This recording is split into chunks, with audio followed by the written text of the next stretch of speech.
go. What were we going to sing? We're gonna sing. I thought we had a song prepared. Wow, completely blanked on it. I totally had something I was going to sing with my full heart. Yeah. But instead, I won't do that. I won't do anything. I'll just say hi. How's Hi. everyone doing? Welcome to Thingus. Welcome to Thingus. It is beginning to feel a lot like Thingus.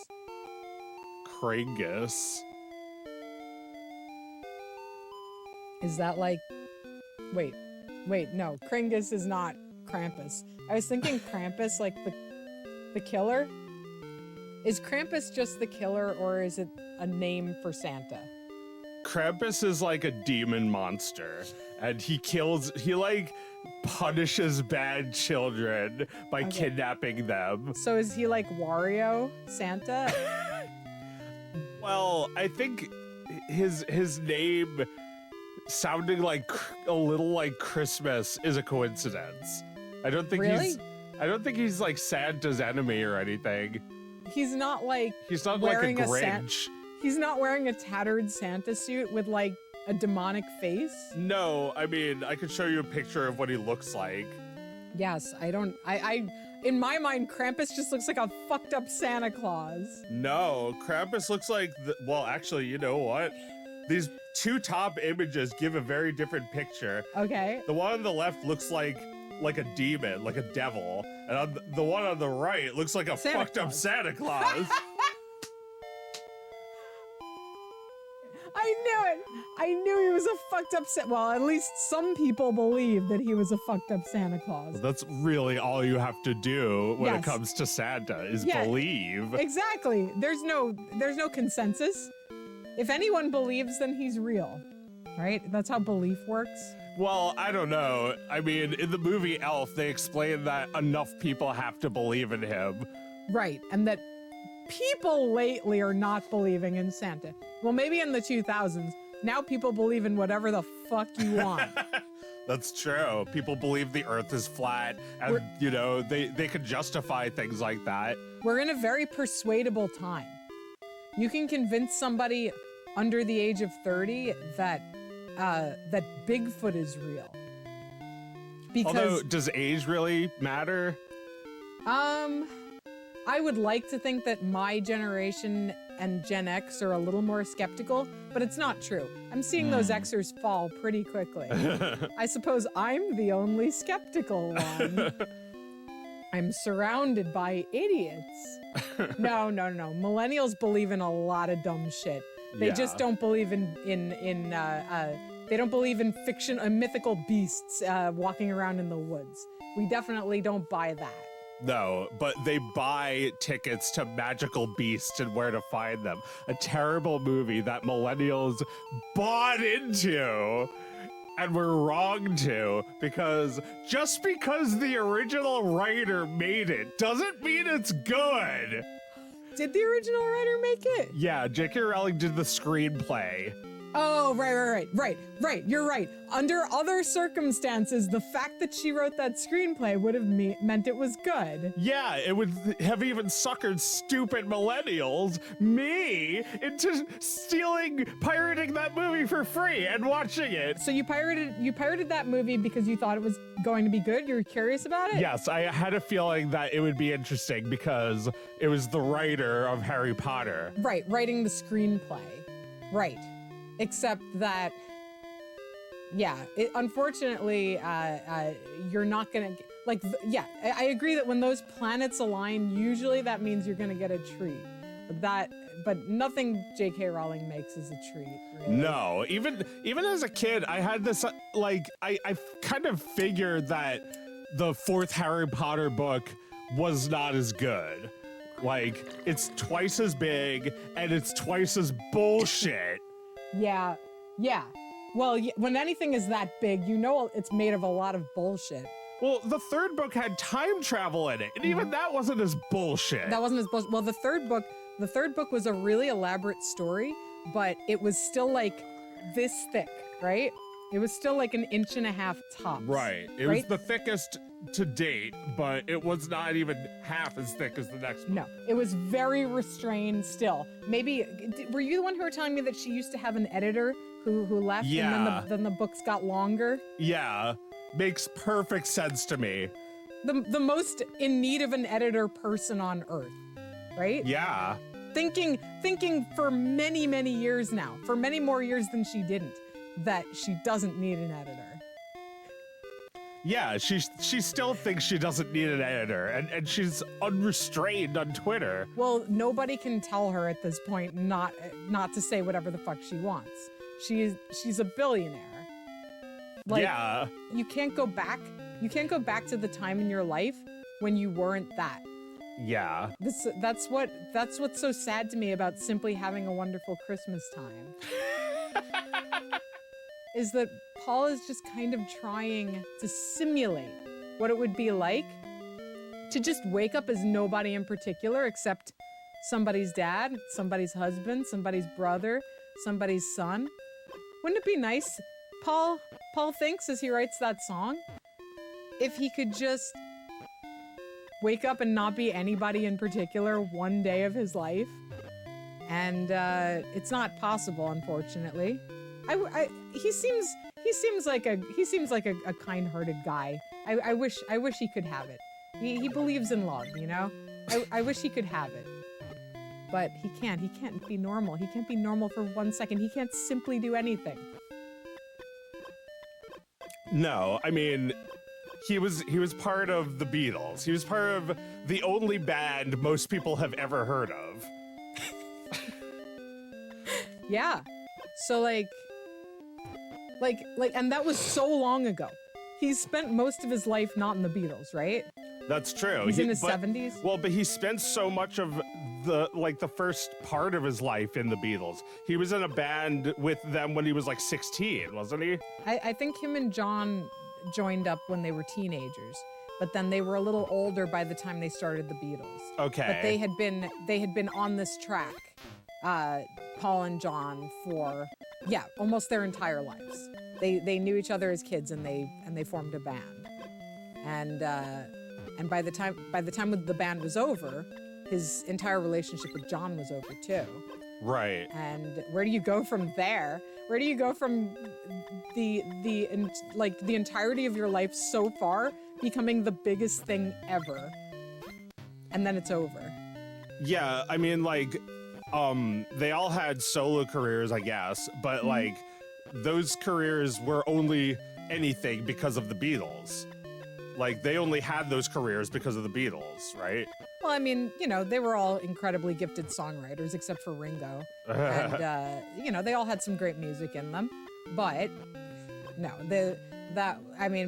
obviously their fame and notoriety came from the Beatles, but they also just, they were fractured from what they had been perfecting over the very short period of time that the Beatles were a band.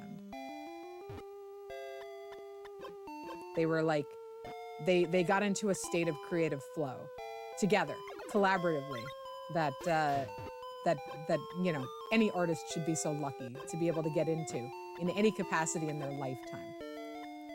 And then they rode the success instead of being kneecapped by that success. They found ways to carve out their agency and their privacy, and they said, no more fucking shows. And we're gonna do everything in secret, and we're gonna produce it ourselves. And after a while, they fucking hated each other, but they were able to make excellent music together in relative isolation, while also being the biggest band in the world. You can't recreate any of that, ever. Ever. When's that gonna happen again? Well, I don't know, because I always think about like art, Beatles is a really good example. Art being timeless after it's made is really great, but also things like art movements, like rock and roll, are not timeless. They die immediately. Yeah. The Beatles lasted for 10 years. Mm-hmm. And then all of the, I mean, all of these periods of rock and roll died out immediately. The death accelerates with each movement. Every time there's just a tiny little stirring of movement in this world, it is immediately turned to shit and immediately dies. Yeah. Well, yeah, I'm sure there was a billion people copying the Beatles and they were all horrible. Some of them were great. Yeah. That's true. I mean, I love The Who. It's similar to the Beatles. I mean, they were all kind of coming up in the same world. Like the Stones were rising at the same time as the Beatles. That's true. I've noticed that with a lot of inventions, you always have like I was reading about the computer. There was a guy in America, a guy in Germany, a guy in Japan, and a guy in there's a guy everywhere. They're all just independently doing it. Mm-hmm. These movements happen independently of each other, and then over time they become one. Well, yeah, because one person has to get from A to B in order for somebody else to get from B to C. That milestone needs to be hit in order to advance it further, and it's always possible to advance it further. Even human physical achievement, like Olympic records, keep on increasing. Yeah. It seems like it would be impossible. The composition of people's bodies aren't changing. They're just hitting a goal, and then that's the benchmark for the new goal.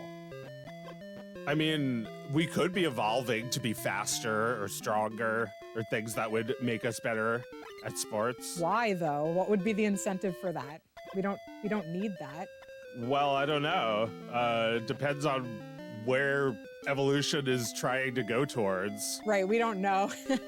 Well, yeah, I guess we probably know. We know what kind of genes we want for our offspring. Yeah. Right. If somebody can run really fast, you're gonna have a baby that way, right? you're gonna have that baby.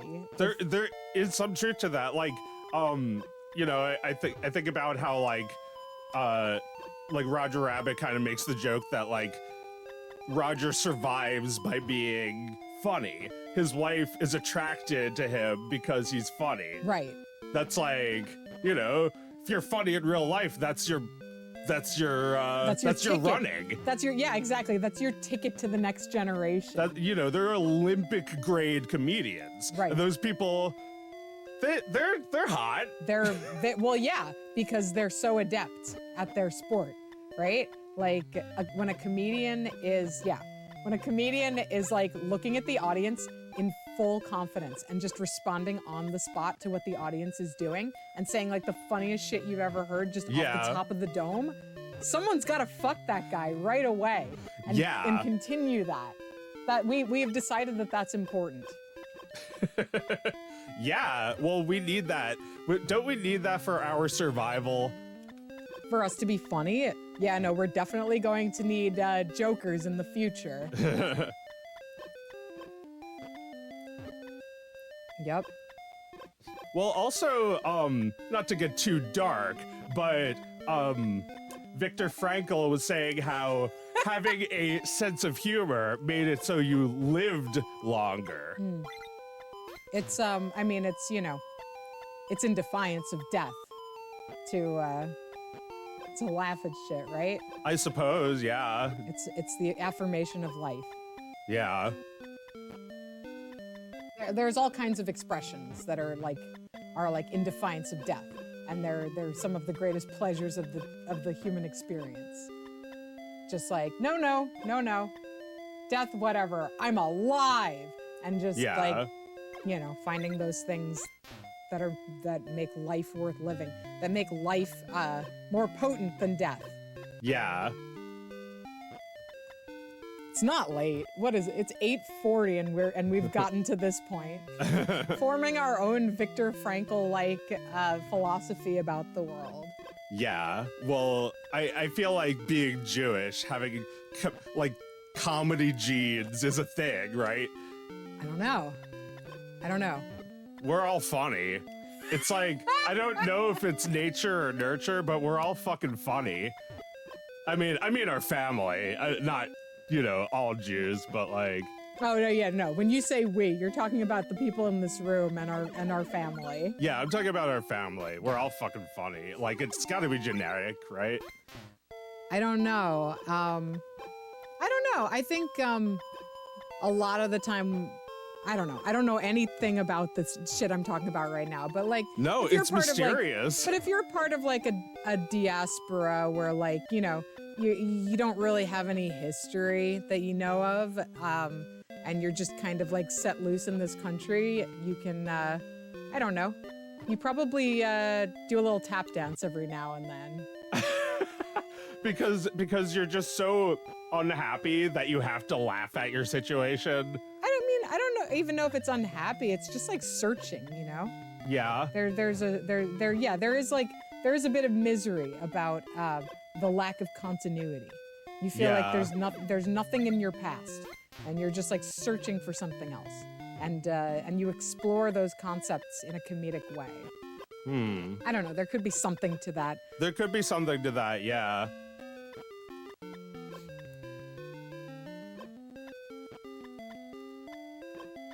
Trauma begets humor. I don't know if we're traumatized, are we? Should we get into whether we're traumatized? Yeah, or not? of course we are. I mean, we make art about how we're traumatized, about how we're afraid of Hitler.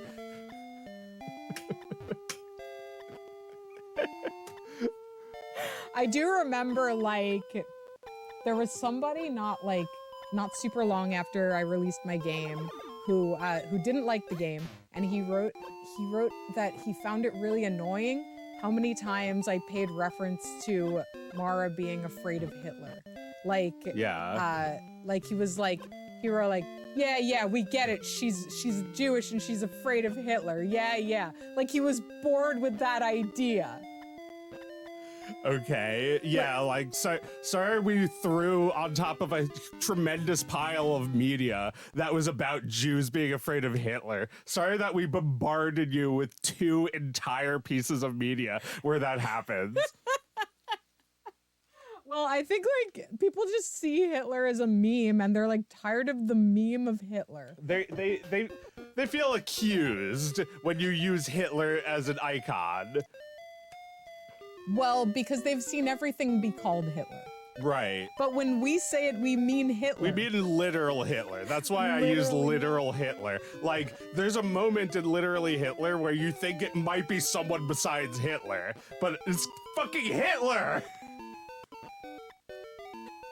Like I'm not calling someone Hitler as an insult. It's Hitler. Yeah, no, like when Audrey says, what if it's literally Hitler? She doesn't even mean that. No, she means like, what if he's practically Hitler? Right. No one knows what literally means. Right. The guy shows up and like, he seems a lot like Hitler. Like that's that's like the exaggerated scenario she's imagining, that she's trying to like scare her brother with. Yeah. And then Hitler shows up as your next door neighbor, and you just kind of cobble together the reason why he's there, and it's perfectly acceptable. There's really no reason given. It's just horrible that mom let him in. Like, Mom, why did you let him in? Why do you think he seems nice? What is it going to take for you to think this guy's not nice?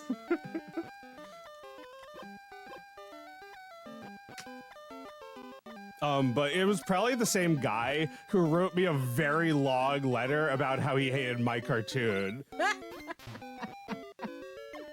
I'm sure it was the guy. Was he also sick of Hitler? Like Hitler jokes? I don't remember specifically what he was saying, but it was very angry. It was very mad that like I was making jokes about this. Well, everyone was mad. Oh my God. I feel like we've talked about this so much, but I have to. Yeah. Everyone was so mad when Larry David made a joke about, he was on SNL, he hosted, and he did a monologue at the beginning where he did this routine about like what it would be like to like try and like get a date at a concentration camp. Like the most Jewish person ever. Yes. So is being accused of being anti-Semitic. Yeah. It doesn't like something don't add up here. Like, does Larry look in the mirror and think that his own face is anti-Semitic? He does. There's no way he doesn't.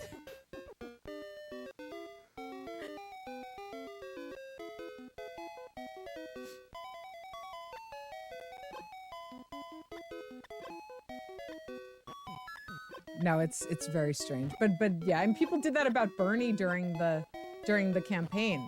There was like the whole there's a lot of there's a lot of anti-Semitism rolling around in the leftist world, and Bernie was seen as like an anti-Semitic icon, right? Like he was kind of part of all of that. Yeah. That's fucking bullshit, though. Bernie's not anti-Semitic. He's the most Jewish person I've ever seen come even like, a hair's breadth close to the presidency. That's true. He's the most Jewish person in our government, and he's the most Jewish presidential candidate that we've ever had. Mm-hmm. Yeah. He didn't get the nomination, but he got pretty close. He got closer than, well, he didn't get close. Let's be real. But he got closer than anyone I've ever seen get close who's that Jewish. Yeah. No, seriously. Like, no Jews in this country are giving a shit about. I mean, well, that's not true. There depends. are quite a few Jewish senators.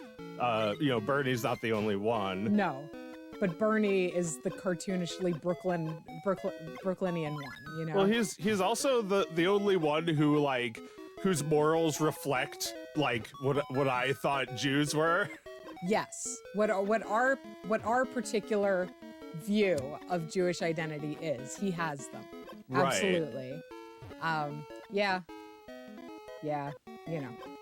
The broken dream of Bernie. I don't want to think about it too much, especially because like I'm not really feeling it anymore. I gotta say. Yeah. But there was a time where I did. Absolutely. R.I.P.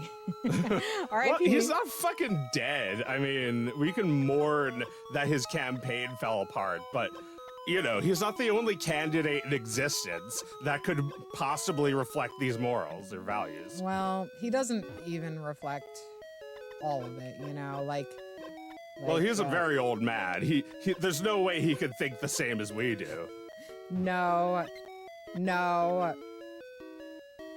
Yeah. It'd be nice, though.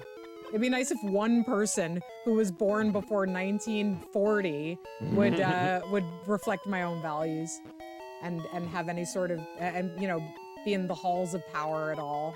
Be close to the halls of power. It'd be nice. But look on the bright side, Jack. You get to vote for me again. And then there's Kamala to look forward to, Jack. That's gonna be the 47th president and the first of a new era.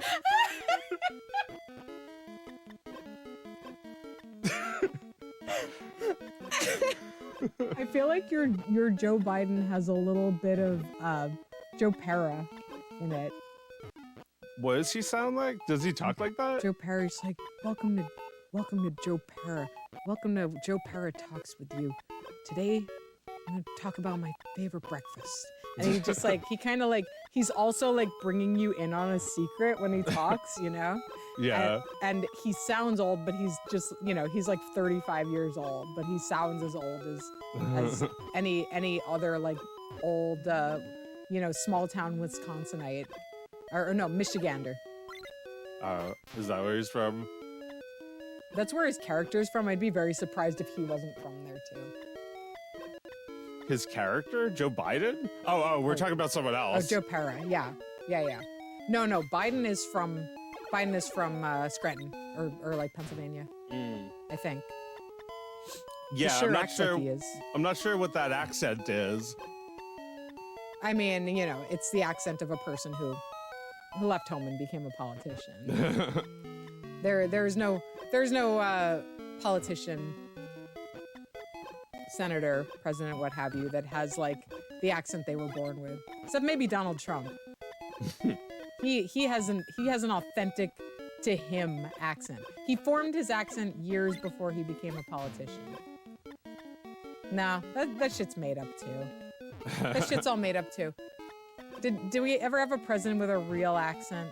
I mean, real accent? I mean, didn't a lot of presidents have voices? Like, didn't Lincoln have like a? Well, we don't know. We don't have a recording of Lincoln, but like people say talk like this. Like that was Lincoln's voice apparently. That's how he sounds in the movie Lincoln. But that's how a normal person sounded back then. He sounds like that in the movie Lincoln. Yeah. Who plays him?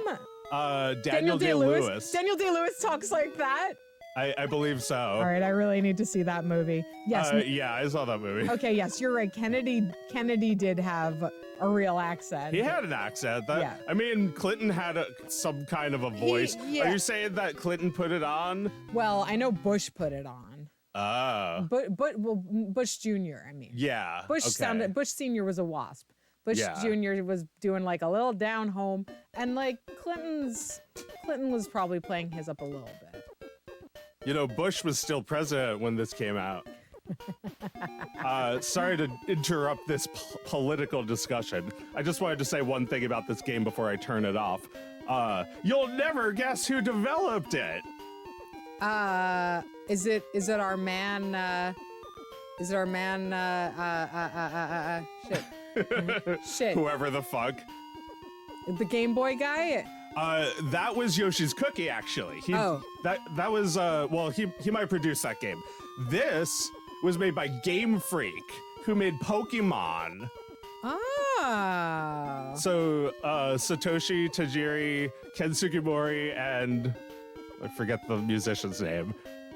All from Pokemon. Wow, this is the team that made Pokemon. Yeah. So they were already doing these kind of like lovely little illustrations of monsters. Yeah, I guess so. Let's take a look. Let's take a look at Yoshi. Cute. All right, do you want to play Mario? Yeah, let's play Super Mario 3. See how far we can get tonight. Yeah, Bush Jr. was from Connecticut. But yeah, he did a rootin' tootin' Texas voice.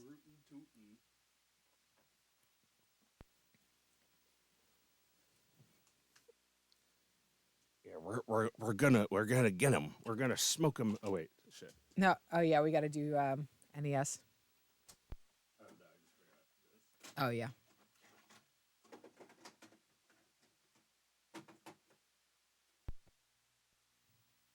Oh. No. Like how sometimes these technical difficulties happen on the stream. Yeah, I like that too. I like when the game's all fucked up. Oh, it doesn't even show on the capture card. Home Alone. Did we not have that on the Game Boy? Oh, right. Well, yeah. I guess it's our only chance. We should play Home Alone tonight. Okay. We'll play it for a few minutes before we end the stream tonight. All right.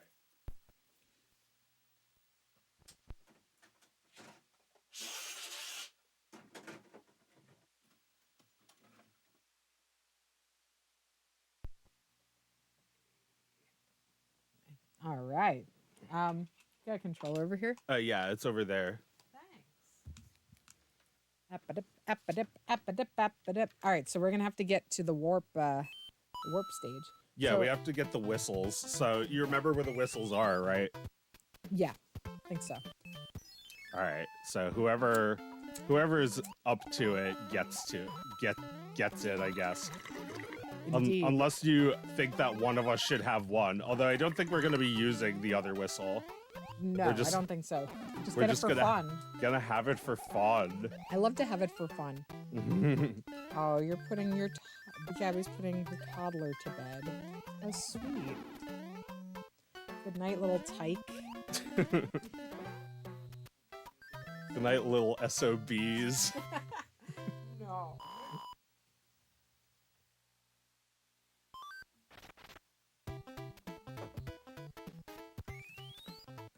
Me? You? All right. Would you like to repack this? Sure.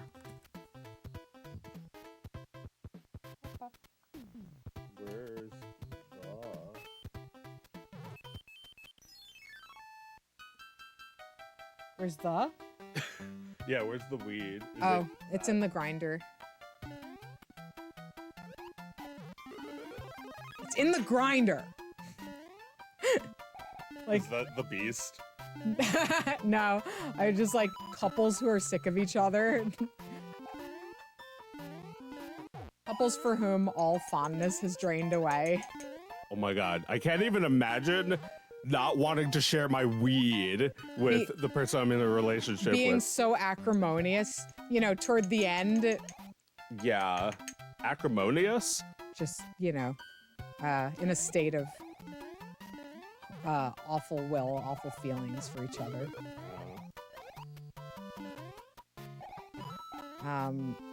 That you just like, you're so fucking sick of them that you don't even want to like give the weed over. Yeah. Do you have the light? Oh, it's over here. Acrimonious, right? Acrimony. Oh, SOB is right. I have scratch marks on my face from her demon marks. Oh, my demon manias. Oh, baby. I think this is the place. You know. You know. This is the place. Oh, you know already. I know, Luigi. I've been here a million times, and you mapped it on GPS. Actually, I'm just gonna like go for it because I don't want to go past it. Oh wait, you can go left in this game. Going past it is fine. Oh yeah. I think this will save time. Yeah, and it's fun. It's fun, although it's an auto scroller, so it wastes time. Yeah, they do, right? You could go through this so much faster. No speedrunner would ever do an auto scroller if they could help it. No, they wouldn't.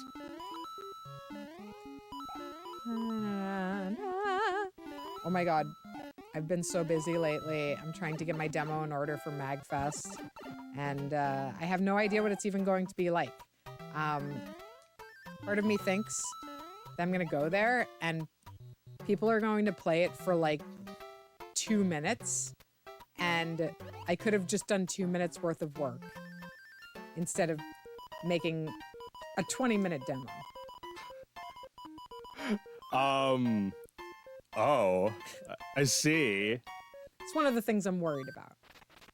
This demo is not just for MagFest. It will, at some point in the not-so-far future, be a public demo. I don't know when. Is the whistle here? No, it's at the fortress. Okay. It's in the fortress, really? Yeah, yeah. Right. You need to use the raccoon to fly. Okay. All right. So don't die now. Don't get scared now. Don't get that. Go get that, Luigi. Da-da.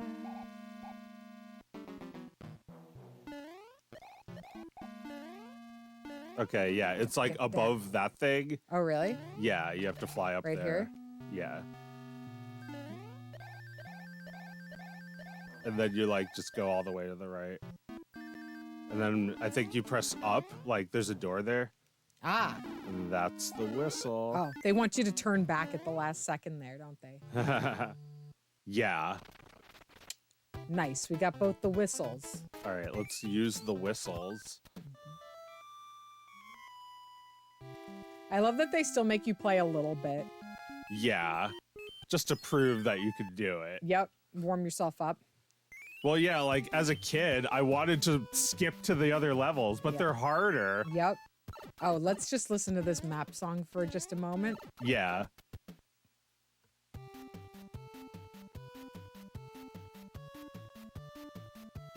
That bong. You just put it right there. Oh my god. I'm like Billy Eichner. I'm like, oh my god, and I run away.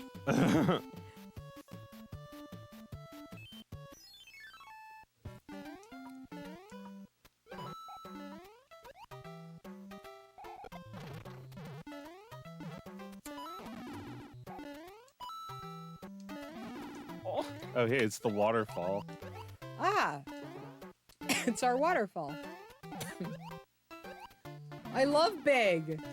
big. Yeah, big is fun. Big. No! Big is extremely fun aloud. Excuse me. Let's go have fun.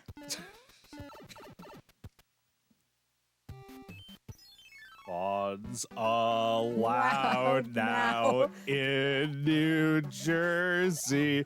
Dispensaries for recreation. Guy with a gun shows you that's the one. They've got weed, not CBD or some shit.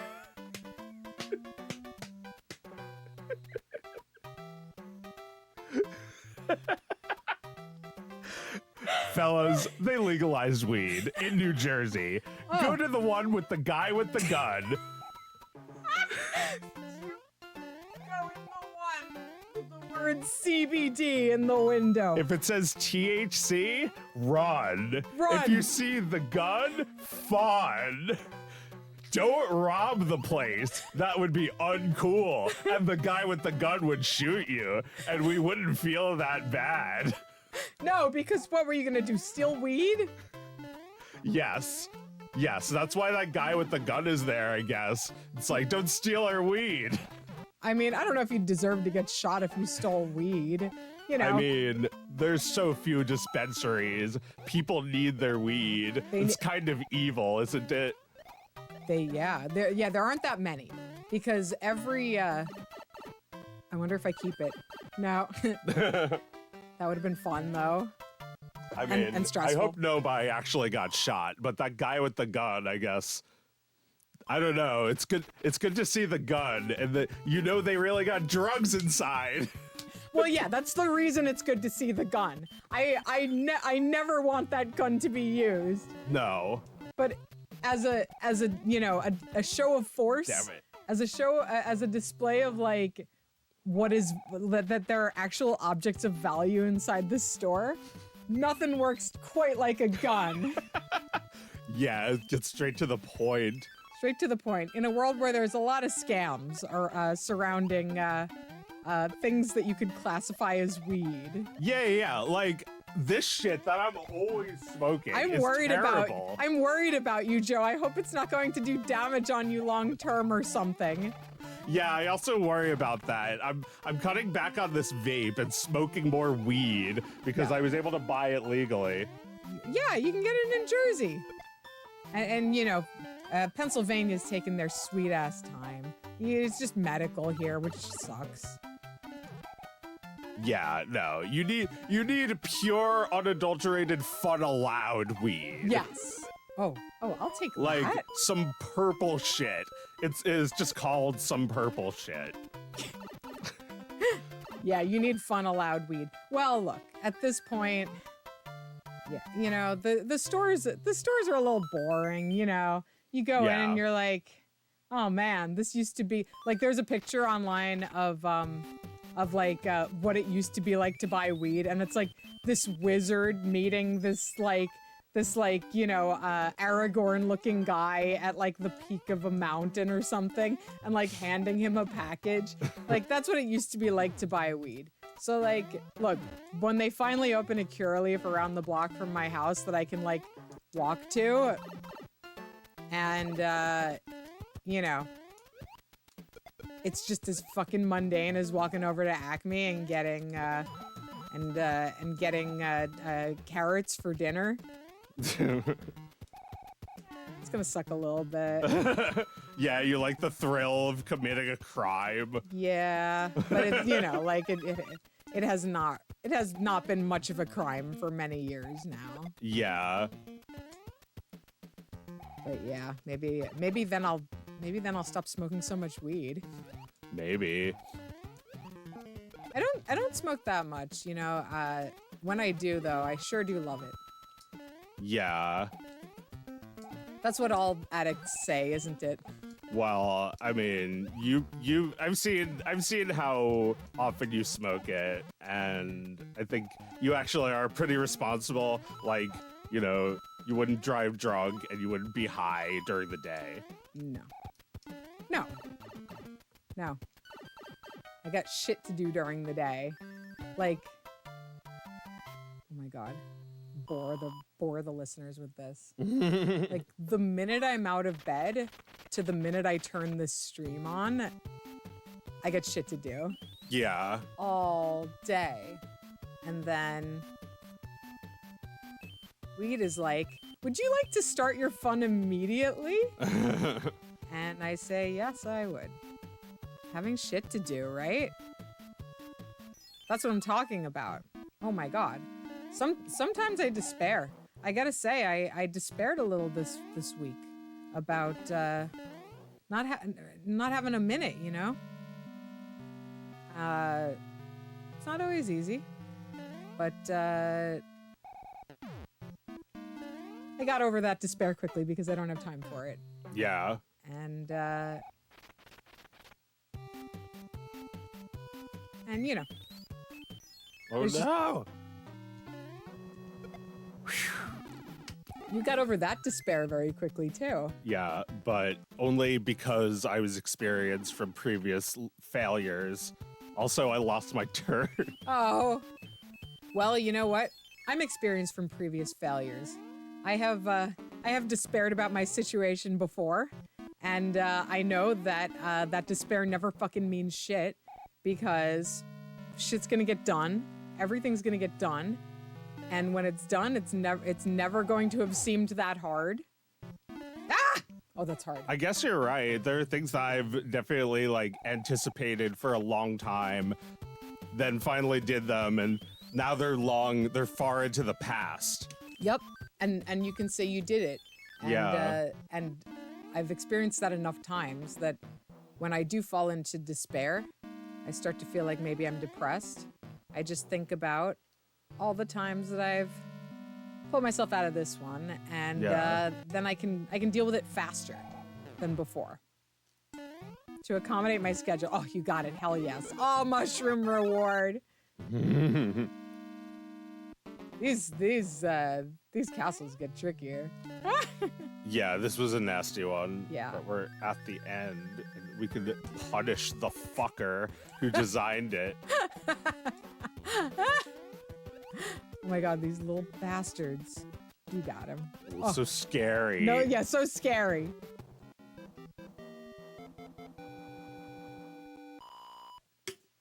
So yeah, I'm feeling good now. I'm feeling much better now. After a couple of days of being like, I don't think I'm ever gonna finish anything I set out to do. And you know what? That doesn't matter, because finishing is only one of the many things I want to do. And the process of doing these things, even if it feels like I'm never finishing enough of it, is part of the pleasure. Yeah. And ultimately, who wants to be finished? More fun to be doing something. Whenever I finish, I'm desperate to be doing something new again. I am going to take a vacation though. When I finish Perfect Tides 2. I swear to God I'm going to stop working for, I don't know, at least a month or two. Cool. That would be cool to take a true vacation. Yeah. And not just write another video game, you know? Like I was thinking of, I'm going to say this on the stream and then people can hold me to this. I'm going to release Perfect Tides 2 and then I'm just going to do bodybuilding for like a couple of months. Yeah, you've said this before. And just like see where I can get with it. That would be awesome.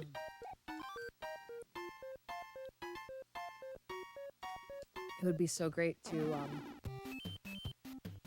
just be a professional bodybuilder, to be an amateur bodybuilder with no job for for a couple of months. That'd be so fucking dope.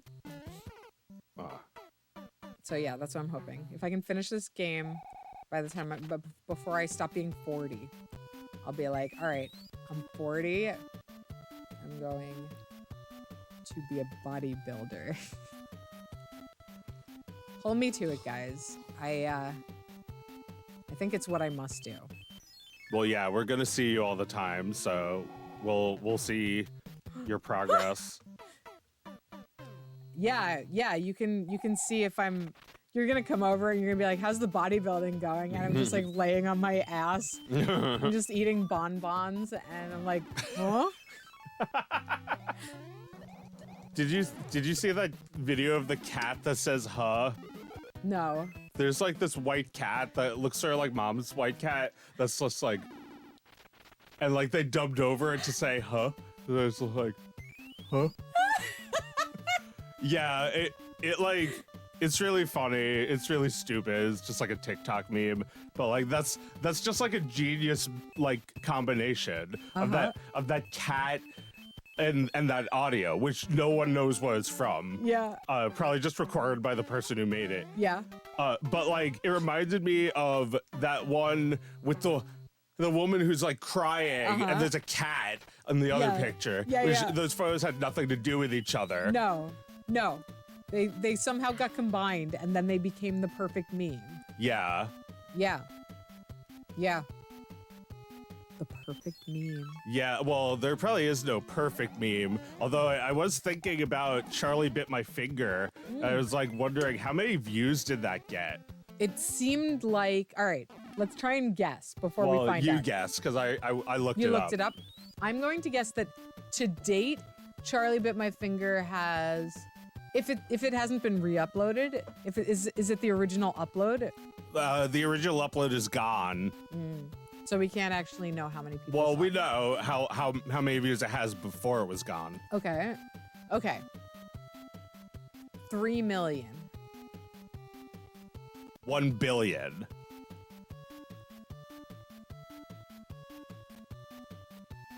The current upload has about 3 million, but the original had 900 million. Holy shit. So if you combine that with the other re-uploads, I'm sure it's at least Bin Laden downloaded that video. So some views are unaccounted for. At least 1 billion people have seen that, or at least 1 billion views. That's like almost all people. No, it's not almost all people, but it's as close to anything. I would guess that a lot of them watched it more than once, so it's probably like 500 million people. Okay, that's still okay. How many we have now? 8? Something like that. 8 billion? So like almost Your turn. almost 1 in 8 of all human beings. Yeah, a big chunkus of them. A giant chunkus of humanity has watched Charlie Bit My Finger. Yeah. This video that completely unremarkable in my memory. Like there's no way that would be funny now. No, I don't see what the big deal is, but I just know it's one of those videos that was sensational. Well, I guess it had all the elements of what a meme needed to be then. Uh-huh. You know, it hit the mark. It hit the mark for people. Precocious little kids caught in a candid moment, you know? And it's like a kid with like an accent, right? Yes, he's British, I think. Yeah. Oh yeah. Scary, confusing. Yeah, it's really cute. Although, did Bin Laden have it because he thought it was cute? Or did he have it because he was like spying on America? No, he was just looking at it and getting really mad and being like, this is the excess of the Western world.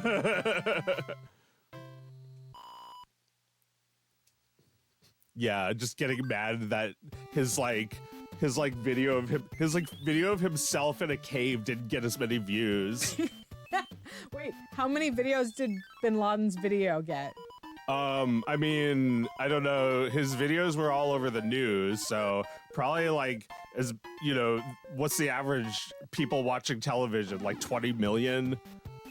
20 million people at a time? Yeah. Yeah, but total, like, if you were gonna tally up TV views the way you tallied up YouTube That views, doesn't sound like a lot. 20 million's not a lot. No. No. No, I could get 20 million views. Did Bin Laden only get 20 million views? I don't know how many views Bin Laden got. Yeah, I mean, probably more than that, because the news was constantly talking about 9/11 and the Al-Qaeda. Yeah. So, like, they were playing clips of him constantly. There must have been, like, at least 1 billion views. Do you think Bin Laden got the same amount of views as Charlie Bit My Finger? I mean, yeah, he's the first meme terrorist. Yeah. Yeah, do we have any other meme terrorists? Since Bin Laden? No, he's still the ultimate. I guess the Unabomber? No, that was before Bin Laden. Oh, yeah. Do we have any fictional meme terrorists? Harambe? Is he a terrorist? He's like an online terrorist. I haven't heard this. Coney, yes, Coney 2012 is a meme terrorist. Yes, of course. Thank you. What a specific genre. Wow. Coney 2012. Me, I have to play now. When am I going to play? No. Da, da, da.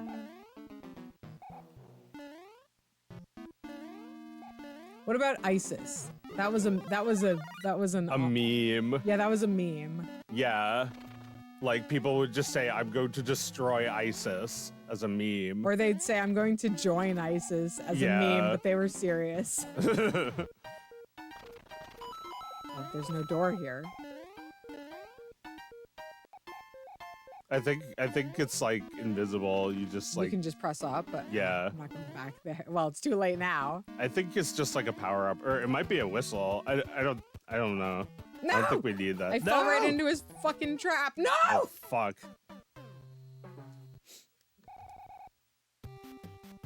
No, I don't think I would compete. I don't know, maybe. You really gotta lose a lot of weight to compete. Like, it's very, very hard. It's brutal. Yeah. I don't know if I could go through with it. I think I still have a young son. I'm still very obliged to my family. I don't know that I could go that hard, you know. Those people are incredibly dedicated. Yeah. But I wouldn't mind, like, looking fucking shredded in every photo taken of me next summer. Or the summer after, whenever the hell I'm done with this game. I mean, I think just for the sake of Twitch, you should look good, because I'm sorry, but there's some ugly looking Twitch streamers. And like, I'm sorry to say it, but like, I think a lot of the best streamers take good care of how they look. Uh-huh. Okay. Wait, Yeah. are you like laying down the gauntlet right now? Are you coming for some ugly ass streamers right now? I'm saying that I sometimes come across streamers who like look like they don't give a shit. Disgusting. They look like they don't give a shit. Like, Oh my god, Joe. You're coming for them. My brother doesn't mean it. My brother doesn't mean it. My brother doesn't mean it. My brother doesn't mean it.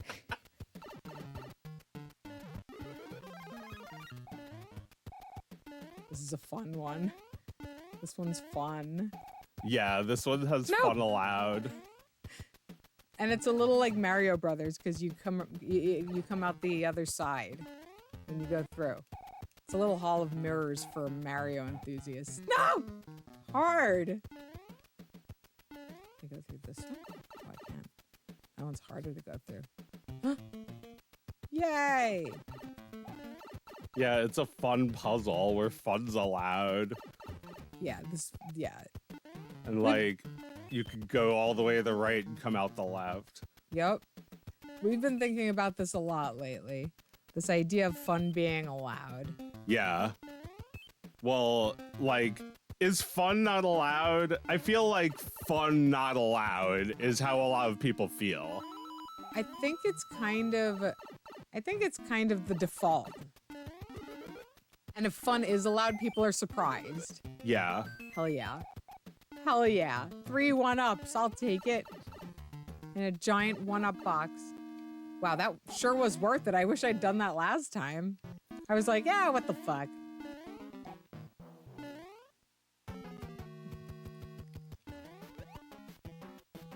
Damn you. Oh my god. Oh my god. Yes!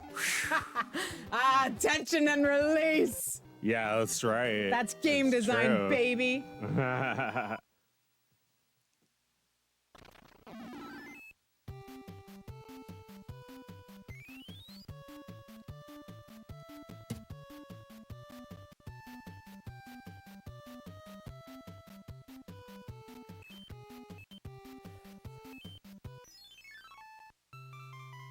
Oh no, it's cute! Oh my god, that might be been the cutest one. transformed into a little dragon guy. Let's not change him back. That's gotta be the cutest one yet. Look Yeah. how precious. Little guy. Don't turn him back into an ugly motherfucking king. I have no choice. They're not gonna help me go to the next world if I don't do this. Oh my god. Oh, we need a heatsink for this bad boy. Uh-oh. Where's old reliable? On VHS. Yeah, what did it go on strike? Yeah, no. They, some of the videos are protesting the conditions around here.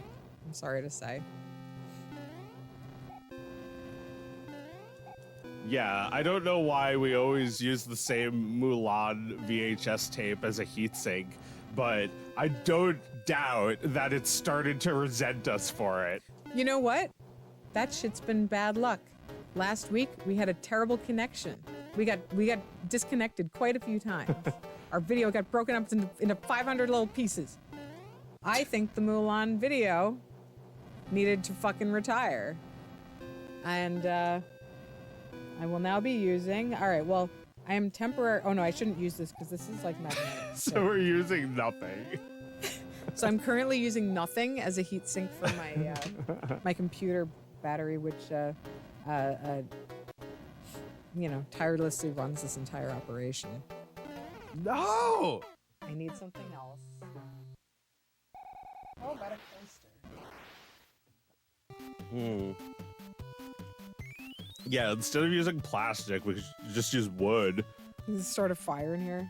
I mean, it's not gonna start a fire. If it got that hot, I think it would melt. Yeah. Well, then I won't worry about it at all. Yeah, I mean, just check it for grill lines when we're done. Right. Oh, fuck this. I hate this. I'm wasting a turn on this? Or do I get to play? Oh. Yeah, that doesn't count. All right, well, I wouldn't have minded not even trying to do this because this shit looks hard. Yeah. Hard and slow. Yeah, hard and slow.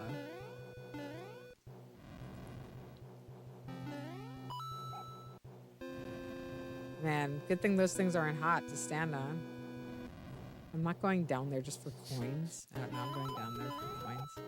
So I guess if the Mulan VHS is on strike, that means VHS is dead. Because if anything goes on strike, that means they're dead. Well, yeah, then the boss is like, sorry, can't afford to pay any of you now.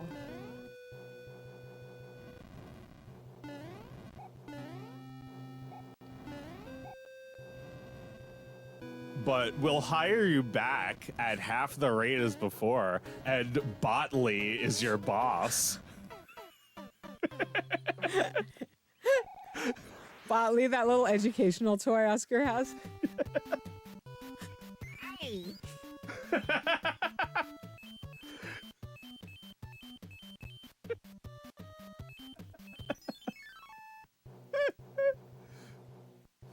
Welcome to the future. Oh my God, 2024 is gonna be fucked up, but in a good way, I think.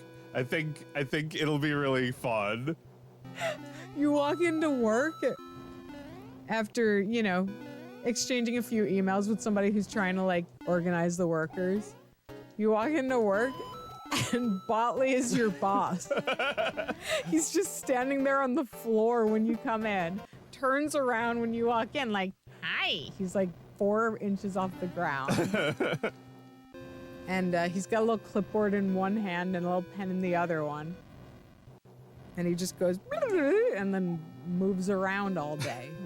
He goes, wee! And it turns out Botley does not have to recognize your union. No, Botley doesn't need to, he doesn't need to go to lunch with everyone. No. Botley can just say, no, and tell you what to do. He's Botley. Yeah, I mean, oh shit. Man, that was shit. Like before we were programming Botley and now he's programming us. It's funny. It is kind of funny how that worked out. That Botley is in charge now. Wait. I do want to see that little lizard. Yeah, let's just like nod. Let's just like look at him. Look at him. Cute. Cute. Hurry! This isn't a zoo! Change him back! He's uncomfortable! He's a king! He'll be mad when we change him back!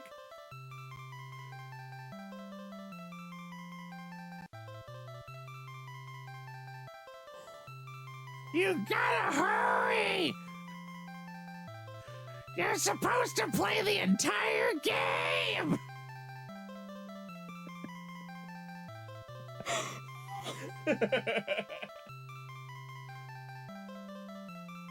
Oh no. Okay. Here goes. Oh my god, look how tiny I am too. He's like yelling at me and I'm like 5 inches tall. Wow, that's nice. You lost your turn. I lost my turn. Nice. Do you remember that commercial for N64 with the old men playing? No.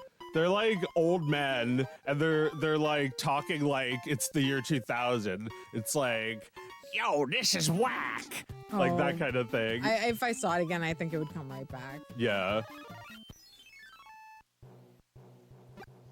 And he's like, you'll play when it's your turn. And he's like, You've been playing for 62 years! Yeah. No, this is coming back to me now.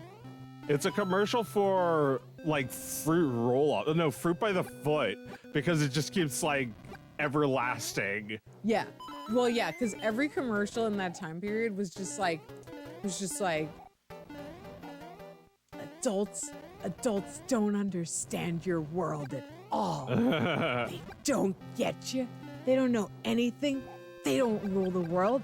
You're actually the one who rules the world. Look how stupid an adult looks when they're trying to be like a kid. Fucking pathetic. Look at these old people dressed up in cool kids' clothes. Fucking losers. Tell your parents to fucking buy you this shit. They suck.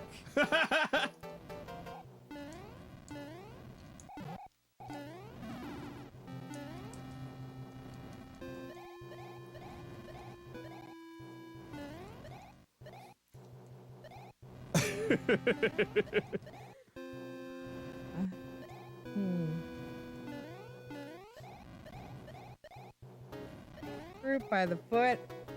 3 long feet of fruity fun. Never heard of it. Am I the only one? Like the shit that I'm just like sitting on my friend's bed watching on TV. You know? Just like walking to my friend's house and sitting on her bed and watching a Fruit by the Foot commercial. Yes. Doesn't this class go by the book? No, we go by Fruit by the Foot. And like the whole school rebels against the teacher. All the kids at school are eating it. It's like when I got to school, all the kids were twirling it and whirling it and eating it too. I could just like, I could just like imagine like all the Dutch angles and fisheye lenses. Yeah, I haven't seen that since we saw it. Yeah. That has never shown up on a taped VHS or anything. And I haven't sought it out. Oh, all right. He's a little cute too.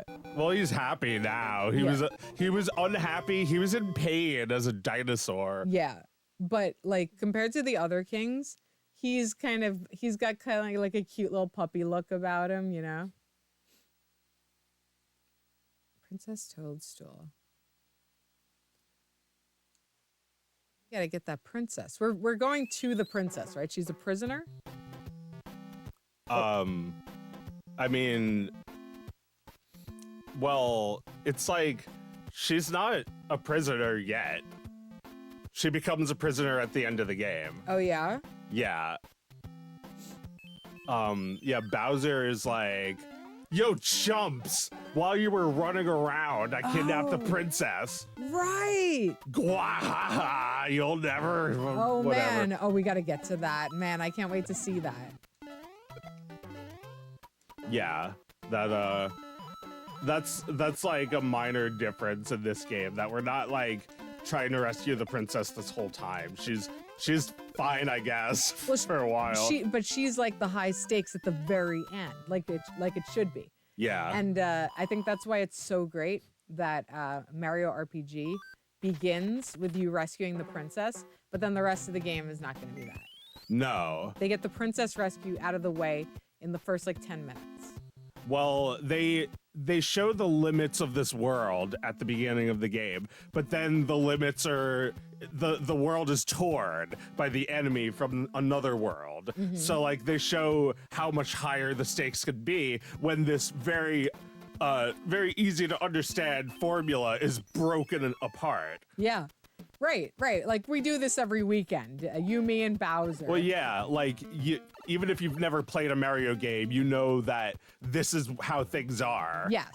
Right. So they were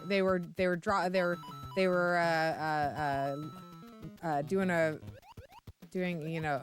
That looks so fucking good, by the way. Just like that rule line of water. Yes. Is just black, and there's like a bubble. Yeah, swimming in the night. So awesome. So what a mood. Yeah. Yeah, this is one of those songs that it's like when you're like dehydrated and really high at 5 a.m. Like this is how it feels.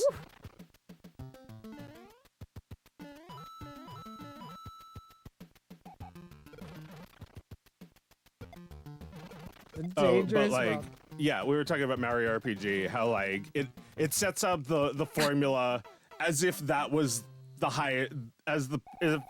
highest stakes of this world were the princess. But then we find out the whole world could be in danger. Right. Well. And so could everyone's wishes. Yeah. Yeah. Absolutely. Absolutely. Like the princess is not the most important thing in the world to save. The world needs Mario right now. Yeah. You know what? It was true. The world did need Mario.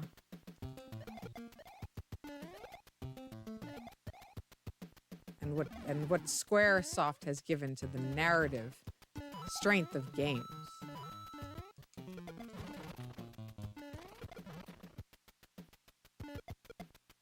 Thanks, Square. Even though your games fucking suck now. Once upon a time. Yeah, well that was genius, that game. It's like you could make so many Mario RPGs, and they did, but like this was brilliant execution. This is how you make a Mario RPG. Yeah, exactly. It was perfect. Well, it's the only one who ever did it, so it better have been perfect. Oh no, wait, Paper Mario. Well, there were a couple that were good, like Paper Mario and Mario and Luigi were fun games that also had similarly good music and story. Okay. Yoko Shimomura, Thingus Hero. Yes. These are your, like, do you follow these musicians? Like, do you feel like the musicians you like chase good projects? Well, I feel like I become very attached to certain games, and I need to know who did the music and what else they did. Mm-hmm. You really do attach yourself to these songs you hear in games. That's pretty toast. Pretty toast. Alright, I'll take care of it.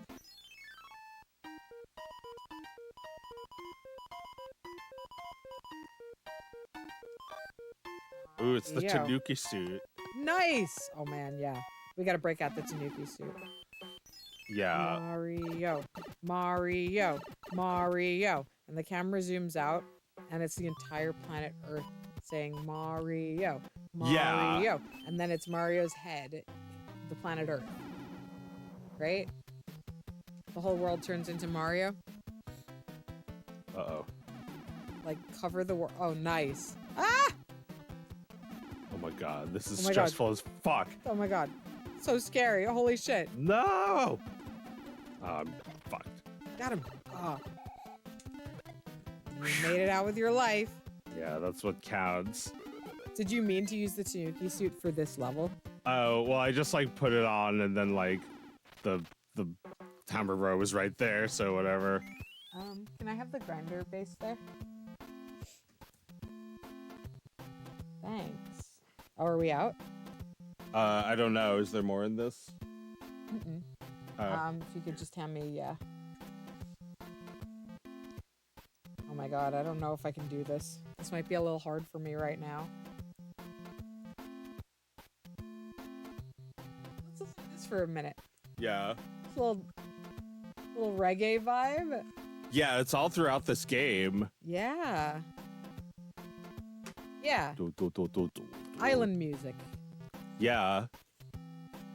Well, I heard that Koji Kondo is having a lot of trouble making the soundtrack for this game because they told him to basically do the same thing that he did with the first game, and like he had to kind of like work backwards to find like different influences like reggae to figure out what the new game should sound like. I mean, this definitely influenced the sound of future Mario games. Like Mario World is very much in this vein. This like kind of like the whole Mario world is an island. Like everywhere you go is an island. They're like all different islands, and there's like big bodies of water in between all of them, and it's like you're kind of in these tiny little paradises jumping on blocks. Oh, it's me. Right. I guess so.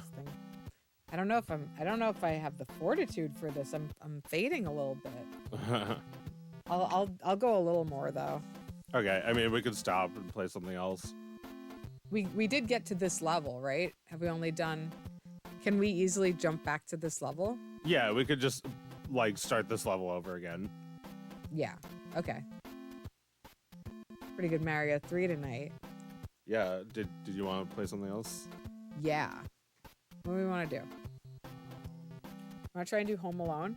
Yes. We'll talk about Home Alone a little bit.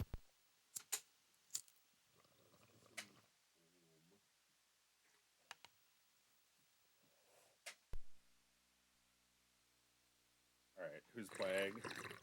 I'll play a little Home Alone, and then I'll give it to you soon after. Okay.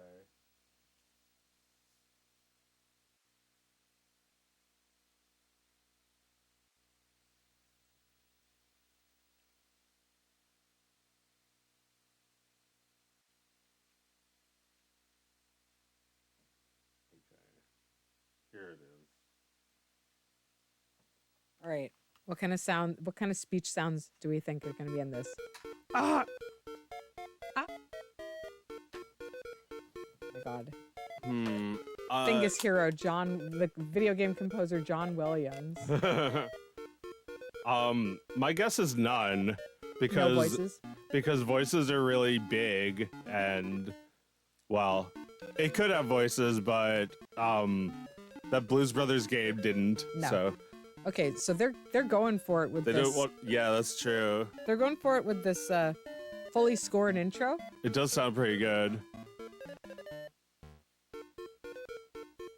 Of course, the score was already written for you guys. Well, yeah, maybe like maybe they just took the original MIDI. Turned it into Game Boy. That's not a lot of work, is it? No.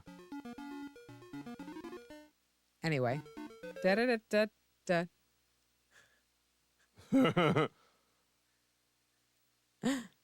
Did you round up the gang? Are we ready?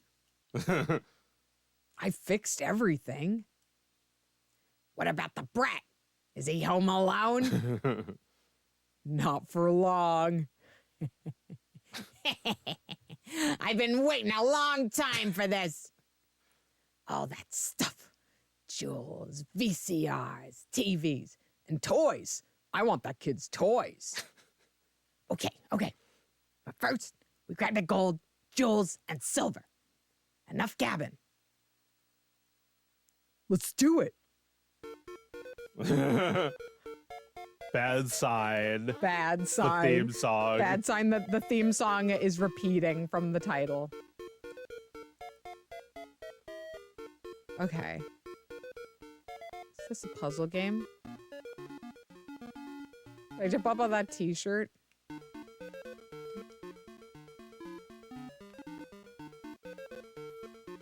Okay. The run cycle's kind of cute. I feel like this game looks a lot better than the one for Super Nintendo. Oh yeah? Yeah.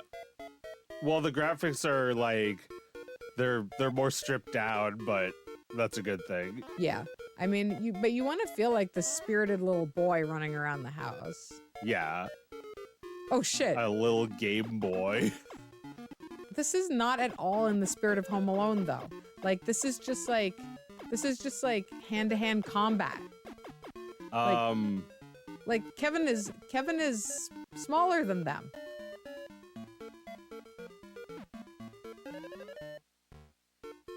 I see. So you have to solve puzzles where you prank them. You can't actually just shoot them. Well, shooting them stuns them. Right. Yeah, no, this absolutely should be a puzzle game where you figure out how to fool them, right? I guess, yeah, you have to knock the bowling ball to, I don't know how you do that one.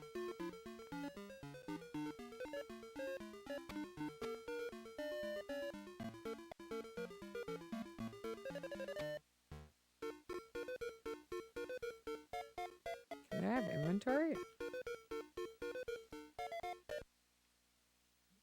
Pauses the game. I don't get what I'm supposed to do with the cabinet here.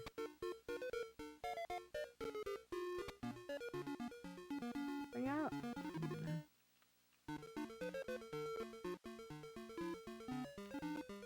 Here, do you want to try it? I don't know what I'm supposed to do here.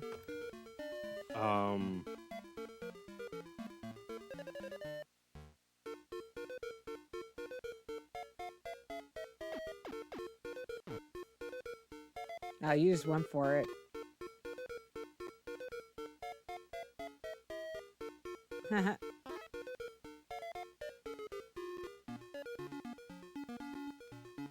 Pizza, because it's something he eats in the movie. I'm watching filth and eating junk food. You better come stop me. I know my son would love this movie. I know it. Hey, Mom, I'm holding your Steam Deck and playing your video game with the bad words. You better come stop me. Hey, Mom, I'm cutting your ball of yarn with my little kid sisters so I can, scissors so that I can, like, play with the cat with the yarn. You better come fucking stop me. Wow. That's like Home Alone is like, Home Alone is like briefly a kid's absolute dream come true, right? Like Kevin, when Kevin first realizes that his family is gone, what does he do? everything everyone ever yells at him about and makes him feel small about. He's just like, I'm being a naughty little boy. Why don't you come stop me? Oh, you're not here to stop me? Well, then I'm just gonna fucking do it. I'm a man. How dare you treat me like a little boy? Right? So that's like the fantasy of being a man, being a grown-up in the beginning, before there's any sort of fear or danger. It's just like ultimate fantasy. Yeah. And then it's like, but you know, eventually you are going to find that. Oh my God. That's pretty ghastly. That's kind of like a horror game. What's that? I don't know. It just looked like one of the guys. Is that did Marv go into like a flamethrower and get his skin flayed? I think he's just a generic bad guy, just like that other generic bad guy that was in the other room. Yeah, he's got a tattoo and a little buzz haircut. You're dead! God. Huh. Wow. Oh my God. They hung you up. They hung you up on the door, and he's gonna bite your little fingers off one by one. My God. With his shiny little tooth, which he got back, by the way. This is a sequel, right? And this takes place after Home Alone, right? I don't know. Are the robbers like, I'm gonna get that kid? Or am I thinking of Home Alone 2? Oh, yeah, that's Home Alone 2, where they want revenge. Yeah. So stupid that he went to New York and the crooks are there. It's so stupid that they did that. Yeah. So stupid that his mom forgot him again. Like, it's like, you know how in Austin Powers 2, they just like kill off Elizabeth Hurley's character at the very beginning, and it's like, because all this time she was a robot. Like if sorry if you enjoyed if you were you know at all attached to this character from the first movie, that shit never existed now. And Home Alone 2 is kind of the same thing, where it's like all of the agony that mother went through just to learn a lesson about how special her son was and how mature he was and how wonderful, how much she loved him. I see. In the second movie, she fucking forgets him again. Are you kidding me? She would never let this kid out of her sight ever again. They should have at least, like, I know there are fail-safes in this movie, like where the mother is like, nope, not gonna happen again. And they fake you out. They're like, no, she's paying more attention this time. But she's still not paying enough attention. Yeah. They should have gone deeper with it, a few levels deeper. Like, the movie should have basically been like Inception, where you just see like different layers of her being fooled into thinking she has not forgotten Kevin.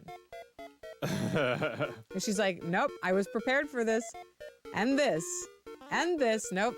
I'm still not forgetting about Kevin. Don't worry. And like, she goes through the entire movie in denial that she's forgetting about Kevin for a second time. For a second time. Are you kidding? Impossible. I cannot stretch the bounds of my imagination that much. She did not forget that kid a second time. Yeah, that's a great example of like stories that are, once they're told, they're told. You can't do, I mean, I didn't watch Home Alone 3, and I'm sure you didn't either. You can't just keep having the same kid home alone. No, Home Alone. No, you can't be a verb. You can't even, like, you can't even accept the premise of the movie. You're just like sitting there thinking, how the fuck did this happen again? They're doing it on purpose. They're doing it on purpose. They're forgetting the kid again. They're evil. They're evil.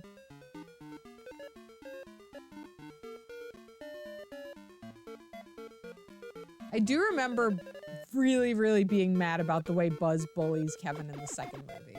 Yeah. But it's kind of cartoonish. It's kind of fucking cartoonish. It's not real older brother shit like the first movie has.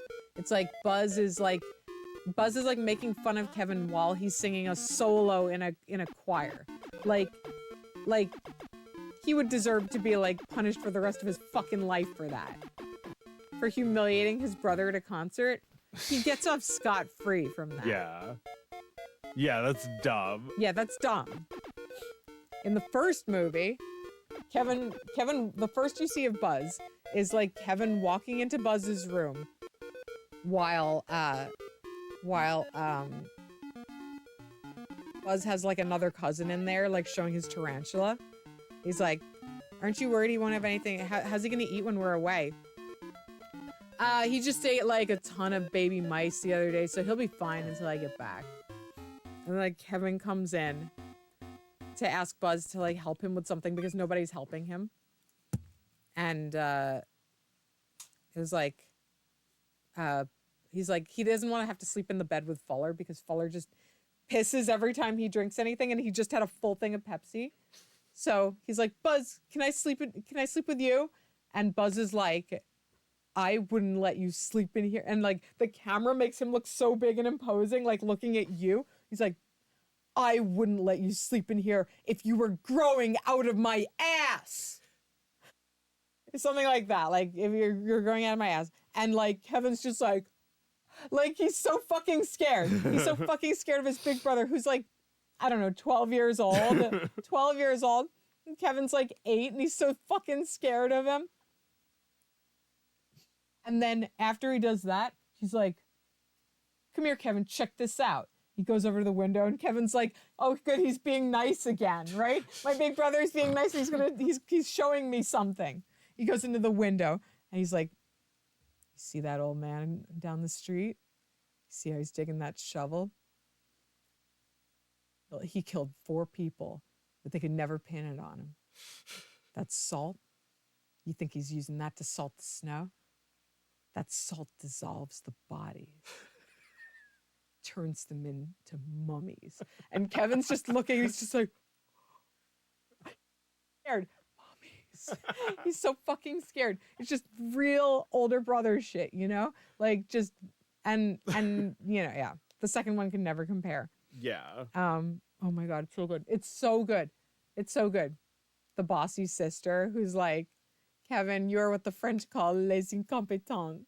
And just like acts like a total fucking snob to him. And there's another older brother. All right, well, why don't you list all of the kids from Home Alone while I get some water? Okay. Okay, who are all the kids from Home Alone? Okay, Kevin's core family is Buzz, his sister who calls him Les Incompetents, another sister who's older than her but younger than Buzz. So there, he's one of 5, right? Did I list 5? Buzz, younger girl, older girl, and another brother, another skinny little brother who's in between him and Buzz. So there's 5 McAllisters. And then there's the cousin who's like, she's like a teenager. And then Fuller is there's 5 kids, 6 kids so far. No, wait. Fuller, the older girl cousin is 6. Fuller is 7, the little boy who drinks soda.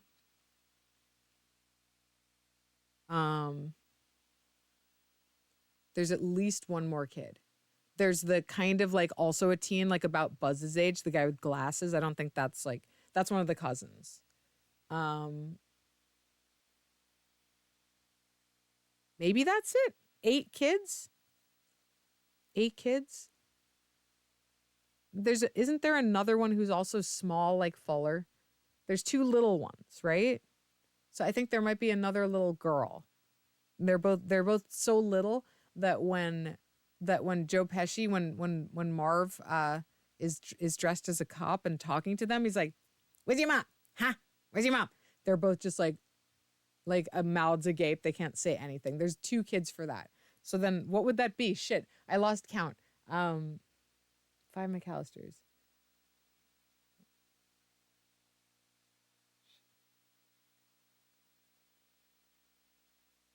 I feel like it's 9. I feel like it's 9. Yeah. 9 kids. And then there's Uncle shit. What's the uncle's name? Crap. Jerry? Yeah. Jerry's just like a name for a guy who sucks. What's the uncle's name? Probably Jerry. He's always fleecing he's always like conveniently out of the room when it comes to paying for the pizzas. When it comes to paying for anything. He's on the plane. He's on the plane stealing alcoholic beverages. Demanding his wife put them in her purse. Uncle Jerry? Uncle Jerry? I have no idea. I've seen Home Alone how many times have you seen Home Alone? I watch it every year. So like 30? Yeah, probably at least 30 times. I've seen it maybe 3 times. Really? Okay. Yeah. No, I've got every shadow. I've got every shadow of that movie memorized. Yeah, when they're on the plane after the mother has realized that they forgot Kevin, and like a whole bunch of people are gathered around her, like trying to console her because she's just staring off into the middle distance, in shock. The uncle is like, terrible. And then he's like, well, look on the bright side. I forgot my reading glasses. That's a comfort he offers. Oh, whoops. It's Home Alone again. Back to Home Alone. And no, but the crowning moment of that uncle, who I think is Jerry, but I don't know, is that Kevin and Buzz get in a fight, and Kevin gets blamed for it, but like everybody sees them fight because they make a big mess in the kitchen. The uncle turns to Kevin and he goes, "Look what you did, you little jerk." And the whole family looks at Kevin. They all look at him like he ruined the night. Every one of them. And then Kevin goes off from that, and his mother goes with him. You know, the last she sees of him before she forgets him. Makes him go up in the attic. And she's just like, "Get up there right now." And he like turns around and he's like, "I'm sorry." And his mom's like, "It's too late, get up there." And like, and then he says to her, "I hate this family. When I'm grown up and I'm married and I have my own house, I'm never gonna see any of these people. I don't want anything to do with this family." His mother's like, "I know you don't mean that," but she's clearly like a bit hurt by it. But she's still got her defenses up, and he's like, "Yeah, I don't like anything about this family. I'd be happy if I never saw this family again." And his mom's like, "I'll say it again. Maybe then it'll happen." She's hurt. You know, you see it in her eyes. Amazing performance by Catherine O'Hara. And then she closes up the attic and she doesn't see him again. He sleeps up there, and they sleep in the next night, and they forget all about him in the attic. Oh my God. Home Alone rules. What are we playing? Oh, this is Fire Emblem? Oh, cool. Yeah, I was just curious about it because I haven't played the Super Nintendo one. This is a well-loved RPG, right?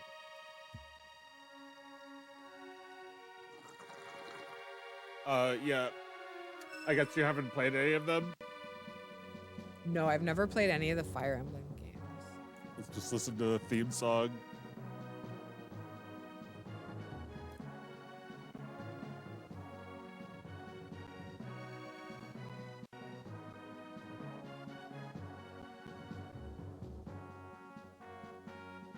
That's got some real Final Fantasy energy to it. Yeah. That's it. This has the sauce. Yeah, I haven't played this one. I played one for Game Boy Advance. I was more a fan of Advance Wars, which is a little bit like this. It's part of the series? No, it's just like the same engine and uses some of the same strategy. It's different because like everyone in this is a hero, and in Advance Wars everyone's just a soldier. Okay. So like these actually are characters who can like die in this game, as opposed to Advance Wars, where it's basically just like playing chess. Yeah. Well, yeah, that's kind of how Tactics is too. Cool. Yeah, great. I thought maybe this would appeal to you because you're a fan of those games. Yeah, absolutely. I mean, there's some messed up looking text. This music sounds incredibly similar to Final Fantasy VI. It did. It was probably influenced by it because it's on 96, and that game is older, right? Or is that also from 96? 93. Okay. Yeah, it sounds like the same exact sound font. Yeah, exactly. Dun dun dun dun dun. Yeah, right? Dun. Da, da, da, da, da, da. Oh my god, I was just thinking about how great that song is. Yeah. Da, da, da, da, da, dun. Da, da, da, da, da, da. Oh man, what a dirge. Da, da, da, da, da. Da, da, da, da, da, da, da. Da, da, da, da, da, da. Da, da, da, da. Ba-da-ba-dum. Da, da, da, da, da. Da, da, da. Da, da, da, da, da, da, da. Da, da, da, da. Ba-da-ba-dum. Ba-da-ba-dum. Wow. And that's all you get. Ba-da-ba-dum. Ba-da-ba-dum. Man. Go to bed. Turn the games off right now, or Dad will be angry. No, Dad. Please just let me get to save. All right, says Dad, but you'd better hurry. It is 6. I'll do it. 57, and you have 3 minutes left. It won't be 3 minutes, but it will be soon. It just needs to be a little more. Actually, just a little more.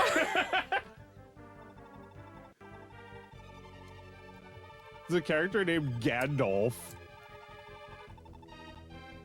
I'm just skipping all the Wow. cutscenes. You can just call a character anything in Japan. Yeah, I think so. Like, I was talking last time about how sometimes songs sound like songs that would appear in our culture that they either didn't know about and it's a coincidence, or they were like, no one will know. Yeah. Fun times. That sort of fun is not allowed anymore. That might be. Yeah, I'm sure someone would tell you, someone with a Wikipedia access would tell you that Gandalf is like a trademark or some shit, and you can not call something Gandalf if it even is in the same genre as Lord of the Rings. Yeah, no, absolutely. You're not allowed to do that. Who owns Lord of the Rings now? That's Time a good Warner? question. I think I one of to Discovery or something. Well, there's the rights to the movies and the rights to like the books. Right. So I don't know if they're all owned by the same entity. Well, yeah, but those are the lawyers that would come after you. Yeah. I guess it depends what you made. If you made a game, the company that made the Lord of the Rings games. Oh no, wait, that company is bankrupt. Oh, you mean the studio that made the Gollum game? Yeah, the studio that made the Gollum game, they went broke. How come the two choices are stay and anime? I guess I'll find out what that is. Real? Anime is real? Anime, real. All real? It's all real. I can't tell if this is how the game was or if this is someone's translation. Well, this has to be a fan translation, right? Why would it all be in English characters? I don't know. I think this is just a bad translation. Yeah, but not all of it was translated. The beginning did not have, oh, I think that's the end of my turn. They're doing their best to allow you to play it, you know? Yeah. No more than that. The heck, I'll finish it right now. Yeah, like I have to mash the A button every time a line finishes. I can't just hold it down. See? It's man. annoying. Wow, yeah. Kiss my axe. I mean, Somebody came up with that. Yeah. That's not a Japanese joke. Well, yeah, there's something interesting about like the like battle characters having personalities and like there being a plot.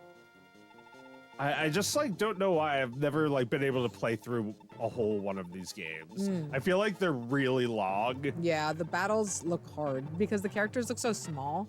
The battles look hard. Is this kind of like that Civil War game our brother had? Yes, that was very similar to Liberty or Death is the name of that game. Yes. Yeah, it's very similar to this. Yeah, I was looking at that the other day. That's actually a Japanese studio. This whole time I assumed it was made by Americans because it's American history. Huh.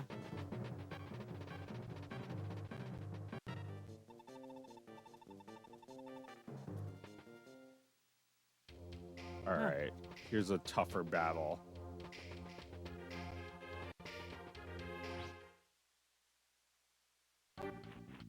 This looks sick. Look at these great little battles. Great little animations. Yeah, and these games are really popular. They still make them. They still yeah? make lots of these games. Oh. This would be fun to play on a handheld. Yeah, they're probably the best one was for Game Boy Advance.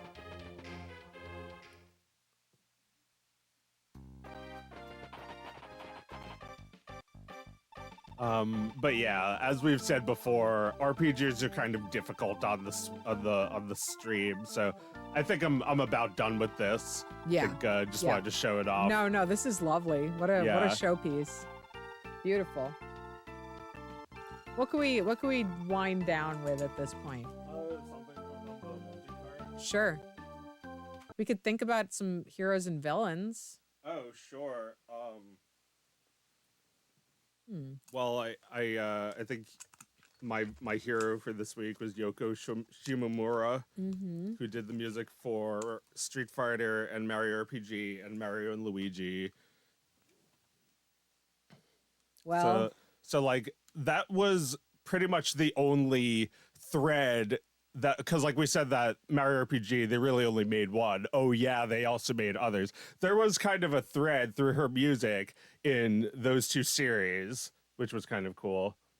But anyway, The Lost Vikings. Do you remember this? Have you seen this before?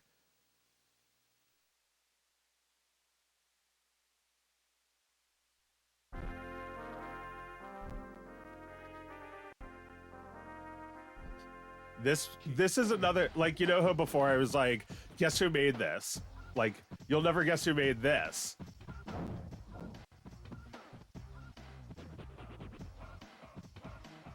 Rare? No. No.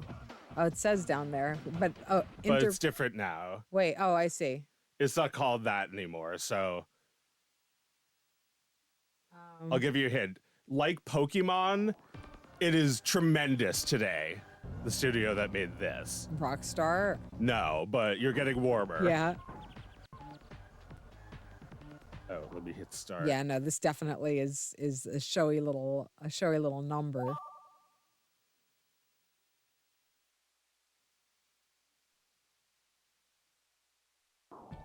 Great scene transitions. Fun, crispy little UI.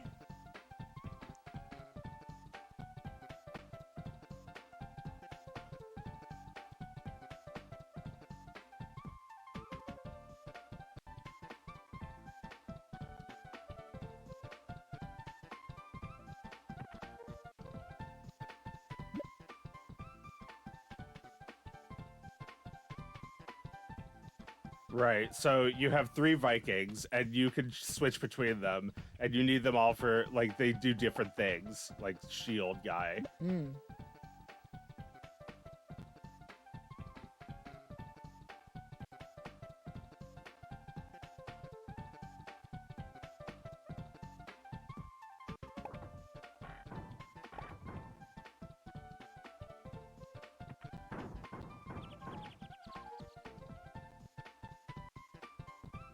Yeah, this is all not me playing. It's just like a cutscene.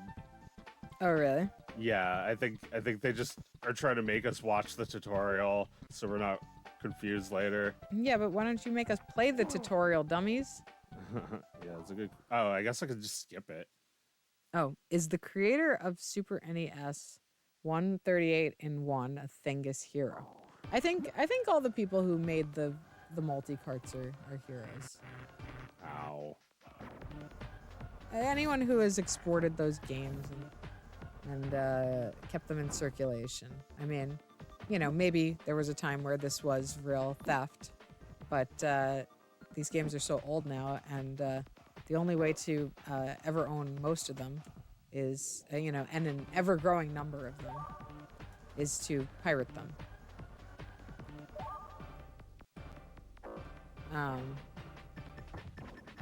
You know, the secondary market is just too expensive, and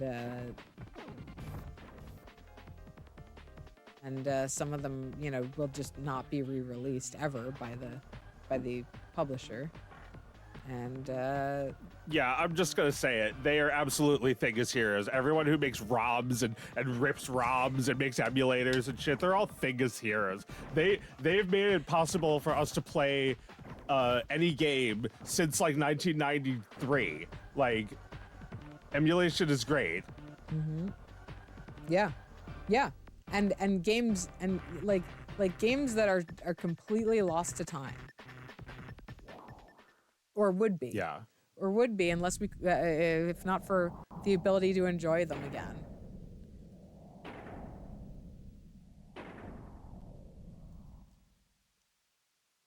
Oh wait, did you ever tell me what the studio was? No, I was waiting for you to see a little more of it. Did they make No, they didn't make. No, you said something equally big as Pokemon. Yeah, well, the studio is like a really big deal. You want me to just tell you? Yeah, just tell me. Blizzard. Ah, okay. I should have figured. I was like, what studio for boys is so going strong? Yeah. No, this was their first game. Wow.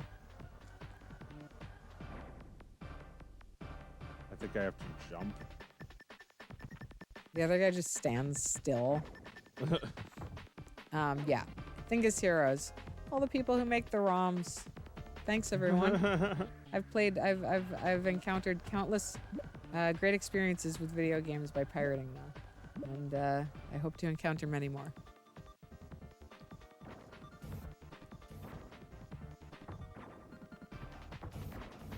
Oh, we all have to get here.